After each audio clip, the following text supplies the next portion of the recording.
Hi friends take सिवा YouTube channel की स्वागतम। ఈ మధ్య కాలంలో చాలా మొబైల్స్ లో మనకు పోర్ట్రైట్ అండ్ బోకే మోడ్ అనేసి బాగా పాపులర్ అయిపోయింది। సో ఏంటంటే ఫ్రంట్ క్యామ్ తో మనం ఒక ఫోటో తీసుకుంటే బ్యాక్గ్రౌండ్ అంతా బ్లర్ గా చూపించడము, ఒక మంచిగా మనల్ని షార్ప్ గా చూపించడము, ఇలాంటి ఎఫెక్ట్స్ కోసం ఎక్కువగా మనము పోర్ట్రైట్ మోడ్ అంటుంటాం అండ్ బోకే మోడ్ అంటుంటాం। దీనికోసం కొన్ని మొబైల్స్ లో మనకు ఫ్రంట్ 2 కెమెరాస్ ఉంటాయి। ఎక్కువగా మనం చూసుకుంటే హానర్ మొబైల్స్ లో ఇది ఎక్కువగా కనబడుతుంది। రీసెంట్ గా కొన్ని మొబైల్స్ లో కూడా ఇది యాడ్ అవ్వడం జరిగింది। అయితే ఫ్రెండ్స్ ప్రతి ఒక్కళ్ళు కూడా మనం అదే మొబైల్ కొనలేం కదా, దీనికోసం అయితే మనకు ఒక మంచి అప్లికేషన్ ఉంది। ఈ అప్లికేషన్ తో మాక్సిమం ప్రతి ఒక్క మొబైల్ లో కూడా మనం ఫ్రంట్ క్యామ్ తో కూడా బొకేఫ్ లా ఒక మంచి పోర్ట్రైట్ ఫొటోస్ అయితే తీసుకోవచ్చు। సో ఇప్పుడు నేను ఆ యొక్క అప్లికేషన్ గురించి చెప్తాను అండ్ అంతేకాకుండా ప్రాక్టికల్ గా దాని యొక్క రిజల్ట్ కూడా చూపిస్తాను। సో ఫ్రెండ్స్ ఇంకెందుకు ఆలస్యం, let's get started. So friends మనకు యాప్ ఓపెన్ చేస్తేనే ఇంటర్ఫేస్ ఈ విధంగా ఉంటుంది। సో ఇక్కడ మనం చూసుకుంటే ఒక షట్టర్ బటన్ ఉంది, అంతేకాకుండా మనం ఈ విధంగా స్వైప్ చేస్తే మనకి ఇక్కడ కొన్ని ఆప్షన్స్ కూడా ఉన్నాయి। ఈ యాప్ గురించి చాలా మంది తెలుసు, బట్ ఏంటంటే ఎస్పెషల్లీ మనకి ఇప్పుడు ఫ్రంట్ క్యామ్లో కూడా పోర్ట్రైట్ మోడ్ అనేది ఇచ్చారు। ఇక్కడ చూసుకుంటే మనకు చాలా మోడ్స్ ఉన్నాయి, దీనిలో నేను ఎస్పెషల్లీ పోర్ట్రైట్ మోడ్ గురించి మీకు ఎక్స్ప్లెయిన్ చేస్తాను। ఇక్కడ మనకు నార్మల్గా కెమెరా ఆప్షన్ ఉంది, సో అంతేకాకుండా దీనిపైన మనకు లెన్స్ బ్లర్ అనే ఒక ఆప్షన్ ఉంది। సో ఈ ఆప్షన్ని మనం సెలెక్ట్ చేసుకోవాలి। సెలెక్ట్ చేసుకున్న తర్వాత ఇక్కడ మనము ఫ్రంట్ క్యామ్ని మనం సెలెక్ట్ చేసుకోవాలి। ఆల్రెడీ నేనైతే ఫ్రంట్ క్యామ్లోనే ఉన్నాను। ఇక్కడ చూసుకుంటే మీకు బ్యాక్ క్యామ్ ఓపెన్ అవుతుంది, అదేవిధంగా మళ్ళీ టచ్ చేస్తే ఫ్రంట్ క్యామ్ ఓపెన్ అవుతుంది। ఇప్పుడు చూడండి నేను ఒక ఫోటో తీసుకుంటాను।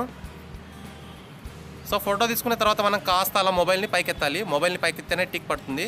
టిక్ పడ్డ తర్వాత ఇప్పుడు మనం ఈ విధంగా చూసుకుంటే మనకు కింద ప్రాసెసింగ్ అనేది అవుతుంది। ఎందుకంటే ఫ్రెండ్స్ ఈ బొకే ఎఫెక్ట్ లేదా పోర్ట్రైట్ అనేది మనకు ఈ సాఫ్ట్వేర్ మీద ఆధారపడి ఉంటుంది కాబట్టి, సో మనం ఇమేజ్ని మనం క్యాప్చర్ చేసిన తర్వాత బ్యాక్గ్రౌండ్ని బ్లర్ చేయడానికి ఇది కాస్త టైం అయితే తీసుకుంటుంది।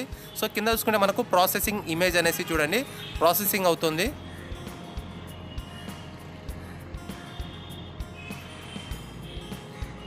సో ప్రాసెసింగ్ కంప్లీట్ అయిన తర్వాత ఫ్రెండ్స్ చూడండి ఒకసారి బ్యాక్గ్రౌండ్ ఎంత బాగా బ్లర్ అయిందో సో మీరు చూడొచ్చు అనమాట। సో మనల్ని షార్ప్గా చూపిస్తుంది అనమాట ఫ్రెండ్స్। ఇంకా నేను ఇంకా చాలా ఇమేజెస్ చూపిస్తాను చూడండి। ఇప్పుడు నేను ల్యాండ్స్కేప్లో ఒక ఫోటోని ట్రై చేస్తున్నాను చూడండి।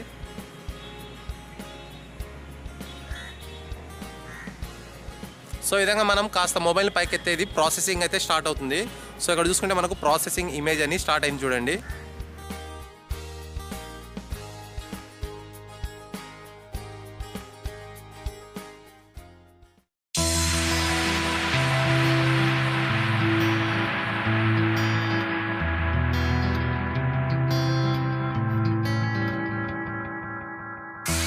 Inside the book that I wrote are all the words that we spoke, yet only with our eyes. Now is the time to choose. Somebody wins and some lose. I can see through your disguise. Lay it down, hope for something better. Looking at the clouds, the sliver in the weather.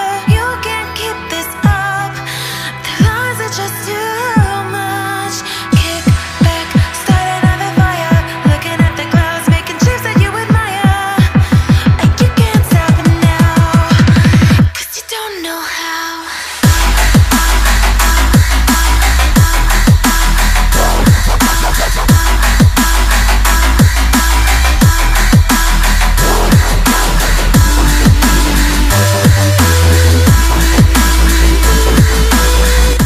So friends చూసారుగా ఈ video మీకు నచ్చినట్లయితే like చేయండి, మీ ఫ్రెండ్స్తో share చేయండి। ఇలాంటి మరెన్నో సరికొత్త అప్డేట్స్ కోసం మన ఛానల్ని సబ్స్క్రైబ్ చేసుకోండి। సో ఫ్రెండ్స్ మరో సరికొత్త టాపిక్తో నేను త్వరలో మీ ముందుంటాను। చూస్తూనే ఉండండి tech Siva YouTube channel. This is Shiva signing off, bye by.